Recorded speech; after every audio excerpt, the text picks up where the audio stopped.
Hello student, स्वागत है आपका हमारे इस YouTube channel apex GS express में। लास्ट वीडियो में हमने class 8 chapter number 1 crop production and management इस चैप्टर का वेरियस स्टेजेस और वेरियस एग्रीकल्चर टास्क, इसके अंतर्गत 2 पॉइंट को डिस्कस कर चुके थे, जिसमें सॉइल प्रिपरेशन और सिलेक्शन ऑफ सीड्स था। अब हम बात करेंगे आज की इस वीडियो में सोइंग ऑफ सीड्स अर्थात बीजों की बुआई। इससे हम स्टार्ट करते हैं। तो चलिए, sowing of seeds, selection of seeds के बाद नेक्स्ट स्टेप क्या आती है? सोइंग ऑफ सीड्स अर्थात बीजों का चयन। The process of spreading the seeds in the soil to germinate is known as sowing. The process of spreading the seeds in the soil to germinate is known as sowing अर्थात बीजों को मिट्टी में फैलाना ताकि पौधों का निर्माण किया जा सके, उनकी वृद्धि की जा सके, इसे क्या कहेंगे? सोइंग।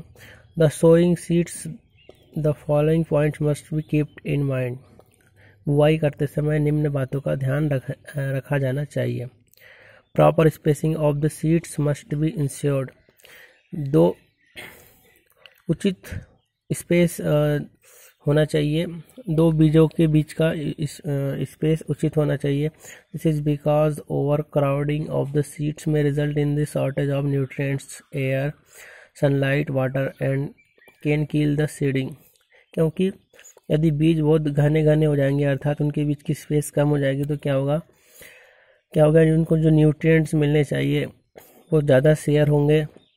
जो एक प्लांट को जो न्यूट्रिएंट्स मिलने चाहिए वो उसी न्यूट्रिएंट्स को एक से अधिक प्लांट रिसीव कर लेंगे, वाटर को भी रिसीव कर लेंगे, और जो भी अन्य पोषक तत्व है, सनलाइट है, इन सारे रिसोर्सेस को जो एक प्लांट को मिलने चाहिए वो सभी प्लांट में बढ़ जाएगा। इसलिए क्या होना चाहिए? प्रॉपर स्पेसिंग होनी चाहिए।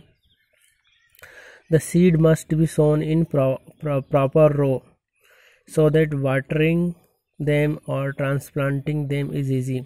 जो हम बीज बोते हैं वो क्या होना चाहिए? कतार में होना चाहिए, लाइन्स कतार में बोने चाहिए, ताकि हमें जो पानी देने में आसानी हो, और बाय द वे उन पौधों के बीच में हमें कभी जाना पड़े तो हमें कोई दुविधा न हो, इजी हो।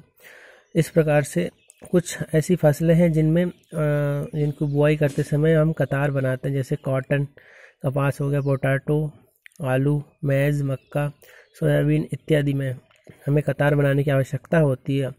The seed must be sown at a reasonable depth under the soil so that they get air, water and suitable temperature to germinate. जो हमें बीज बोते हैं तो उसके कितनी गहराई तक जाना चाहिए बीजों को, इसका भी ध्यान रखा जाता है, क्योंकि ताकि क्या है कि उनको अच्छा हवा मिल सके, पानी मिल सके, और क्या है वो जो सूटेबल टेम्परेचर है वो उन्हें मिल सके उनको वृद्धि करने के लिए। क्योंकि ज़्यादा if they are sown too deep they may suffocate without air. यदि हमें बहुत गहराई तक बीजों को बोएंगे तो क्या होगा? उनको एयर नहीं मिल पाएगी properly. Okay, and if they spread on the soil they may be eaten up by the birds.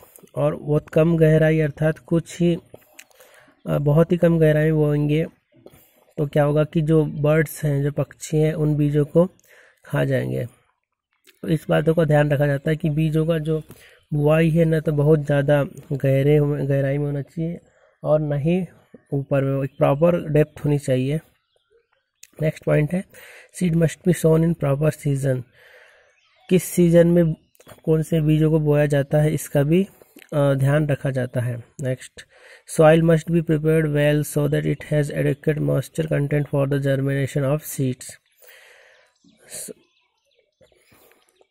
बीजों को बुआई से पहले अच्छी तरह से सुखाया जाता है, उनकी तैयारी की जाती है और अच्छे बीजों का चयन किया जाता है, ताकि क्या होता है, मॉइस्चर कंटेंट कितना है उसमें, इन सभी बातों का ध्यान रखा जाता है।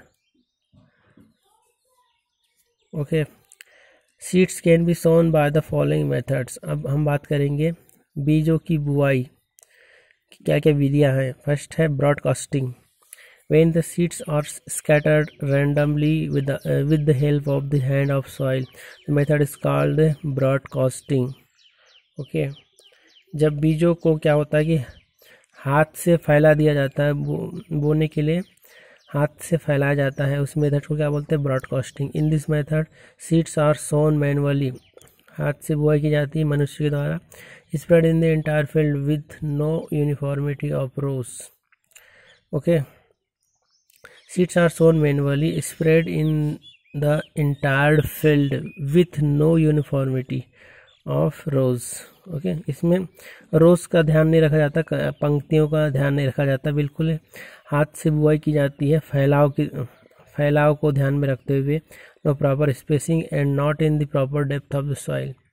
ओके, स्पेसिंग और कतार का भी ध्यान इसमें नहीं रखा जाता, रैंडमली ये मनुष्य के द्वारा बो दी जाती है। इस मेथड को क्या बोलते हैं, ब्रॉडकास्टिंग। जैसे cereals like wheat and rice are grown by this method, जैसे कि जो अनाज वाली फसल है जैसे गेहूं और चावल है, उन्हें इस मेथड के द्वारा बुआई की जाती है, ब्रॉडकास्टिंग के द्वारा। नेक्स्ट मेथड है ड्रिल, सोइंग और dribbling, marking small holes in the ground for seeds.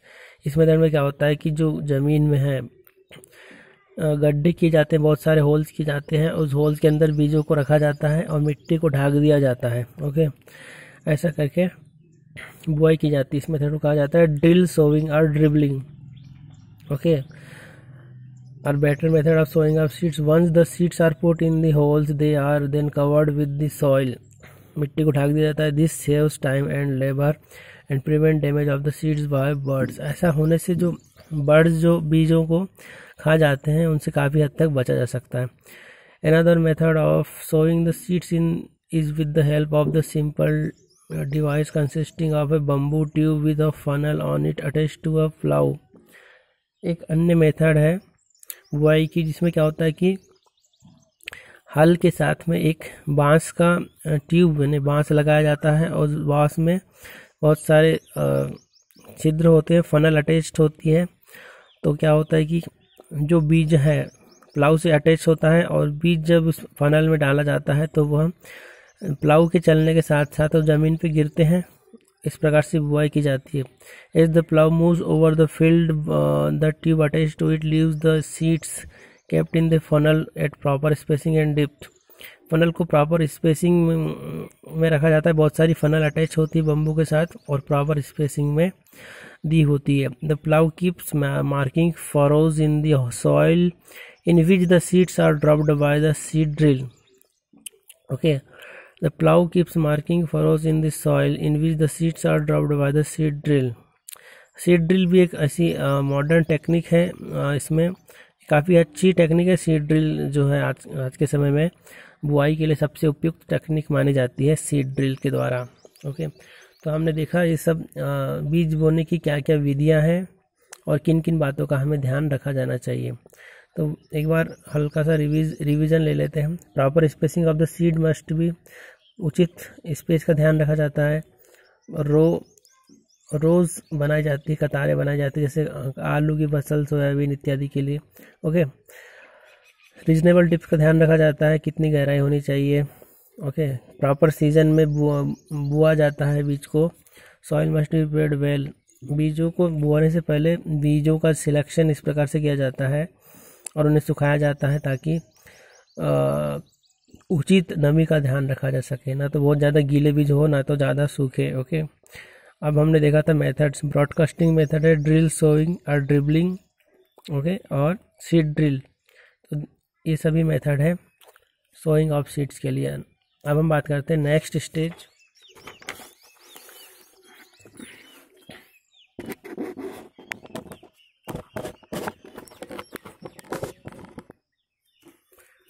Adding manure और fertilizer. Manure is added to the field to get better crops. Manure means natural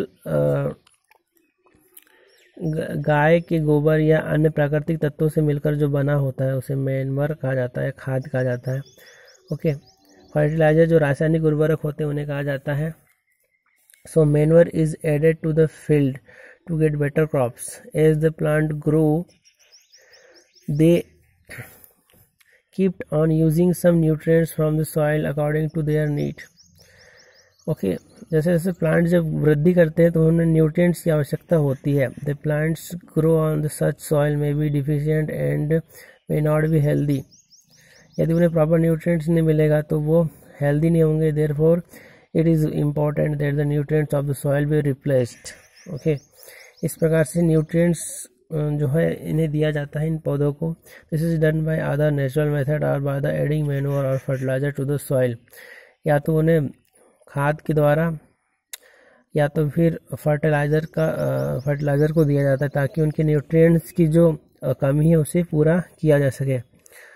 तो किस प्रकार की कितने प्रकार के जो नेचुरल मेथड है भूमि को उपजाऊ बनाने के लिए न्यूट्रिएंट्स प्रोवाइड करने के लिए उसे हम डिस्कस करते हैं. फर्स्ट मेथड है फील्ड फैलो. अर्थात इसमें क्या होता है कि खेत को कुछ समय के लिए खाली छोड़ दिया जाता है.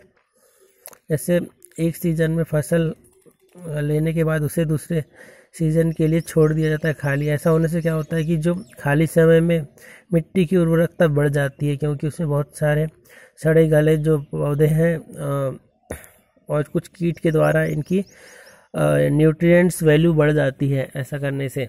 Okay dead plants animals and other organic matter that get collected on the field और डिकम्पोज्ड बाय माइक्रो ऑर्गेनिज्म. और ऐसा होने से माइक्रो ऑर्गेनिज्म के द्वारा मिट्टी की उर्वरकता बढ़ा दी जाती है. ओके और इस प्रकार न्यूट्रिएंट्स वैल्यू बनी रहती है मिट्टी की. तो ये था मेथड फील्ड फैलो. नेक्स्ट मेथड है मिक्स्ड क्रॉपिंग. इसमें क्या होता है कि दो या दो से अधिक प्रकार के फसलों के बीजों को मिला दिया जाता है और उन्हें बो दिया जाता है एक ही समय में. Okay the practice of growing two or more crops simultaneously on the same piece of field is known as mixed cropping. ऐसा करने से क्या होता है कि इसकी न्यूट्रिएंट्स वैल्यू में कोई कमी नहीं रहती है. Farmers mix the seeds of two crops and sow them in the field. The crops are chosen such a way that the crop produce and waste material from one crop help in the growth of the other. बीजों का चयन इस प्रकार से किया जाएगा कि जो एक बीज है वो दूसरे बीज के लिए न्यूट्रिएंट्स का काम करे. जैसे हम सीरियल क्रॉप्स जैसे अनाज वाली फसलें गेहूं चावल है उनके साथ यदि फलीदार जो पौधे हैं उनके बीजों को बो दिया जाएगा. तो ऐसा करने से क्या होगा कि जो फलीदार पौधों में जो राइजोबियम नाम का एक बैक्टीरिया पाया जाता है तो उस राइजोबियम के द्वारा नाइट्रोजन का सिंथेसिस किया जाता है. इस प्रकार अनाज वाली जो फसलें हैं उन्हें भी नाइट्रोजन प्रोवाइड किया जा सके. तो इस प्रकार की मेथड के द्वारा जो नाइट्रोजन की सप्लाई हो जाती है और अन्य न्यूट्रिएंट्स की सप्लाई भी बनी रहती है. इस मेथड को कहा जाता है मिक्स्ड क्रॉपिंग, मिश्रित खेती. क्या एडवांटेज है इसके? The fertility of soil is increased. Second ultimately yield of crop is improved. Okay मिट्टी की क्षमता उर्वरक क्षमता में वृद्धि होती है. नेक्स्ट मेथड है crop rotation. Wheat crop is planted during the month of November, harvested in the March April. Okay. Rice crop is planted in June July and harvested in October November. इसमें दो फसलों के बीच में जो gap होता है उसमें एक तीसरी फसल लगा दी जाती है. ओके इससे क्या होता है now in between these two seasons the land lies empty. Instead of leaving it is the farmers plant to pulse crop in the time. इन दो फसलों के बीच का जो सीजन होता है उसमें दालें या फिर जो भी लेगुमिनस क्रॉप है उन्हें लगा दिया जाता है. और pulse crop does not take long as wheat rice, जो कि कम समय में तैयार हो जाती है दलहनी फसलें जो हैं. तो इस प्रकार रबी और खरीफ की तुलना में कम समय में तैयार हो जाती है. ऐसा होने से क्या होता है कि so the time the farmer has to plant the cereal crop, the pulse is ready to be harvested. The process of growing crop in between two similar crop is crop rotation. दो फसलों के बीच के समय the process of growing a crop in between two similar crop is called crop rotation. दो फसलों के बीच के समय में एक अन्य प्रकार की फसलों को बोना क्या कहलाता है? crop rotation. Uses of crop rotation, it maintains the fertility of soil. ऐसा करने से क्या होता है सॉइल की मृदा की जो उर्वरकता बनी रहती है, गिव्स बेटर यील्ड, प्रॉपर उसकी क्षमता बनी रहती है, prevents crop disease and paste, और फसलों में जो रोग है उसको लगने से बचाया जा सकता है। However, this natural method alone are not enough to maintain fertility of the soil and farmers have to add manure and fertilizer sometime. किंतु ये सभी जो मेथड है उतनी सफिशिएंट नहीं है मिट्टी की फर्टिलिटी को मेंटेन करने के लिए, इसलिए हमें कुछ मात्रा में मैन्योर या खाद या फर्टिलाइज़र मिलाना आवश्यक हो जाता है। ओके, अब इसे हम नेक्स्ट वीडियो में इसके आगे डिस्कस करेंगे। तब तक के लिए जय हिंद।